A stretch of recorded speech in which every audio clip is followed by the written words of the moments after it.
Grave threats at inciting to sedition, yan ang mga kasong inirekomenda ng NBI laban kay impeached Vice President Sara Duterte. Kaugnayan ng umano'y banta ng bise laban sa first couple at Speaker of the House. Ang detalye sa agenda report ni Hannah T. She is the first Vice President po na nagrekomenda kayo na mag-file ng charges. Yes, kasi siya ang first Vice President na nag-threaten sa Presidente. Wala namang dati.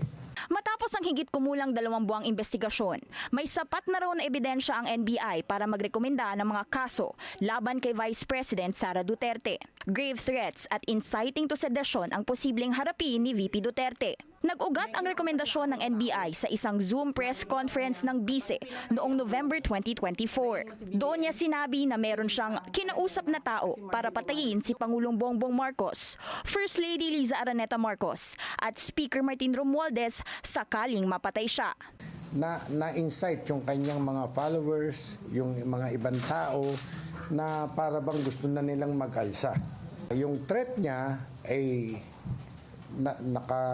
nalathala naman eh. Sinabi niya, no joke, 2 beses pa. So we take that seriously. 2 beses isinabpina ng ahensya si VP Sara para marinig ang kanyang panig, pero hindi ito sumipot. Kung nakipag-participate sa amin sa investigation, siguro maaaring maiba or what. But then, sabi ko nga, she waived her right to express her side. Kaya ayun, nag-depend kami sa mga evidence na present, sa mga testimonies na present, doon lamang kami nag-base. Kung maitutuloy ang kaso, posibleng umabot ng 12 taong pagkakakulong sa kasong grave threats ang parusa. At dahil online ito ginawa, pwede raw itong ituring na paglabag sa Cybercrime Prevention Act na magreresulta sa pagtaas ng isang antas ng parusa. Ang penalty para sa inciting to sedition ay umaabot naman sa 4 hanggang 6 na taon. Kami, sa panig namin, iniisip namin at naniniwala kami na sapat ang aming mga ebidensyang inilatag. Ipinunto pa ni NBI Director Jaime Santiago ang impartiality at unanimous umano ang desisyon niya kasama ang 5 pang abogado.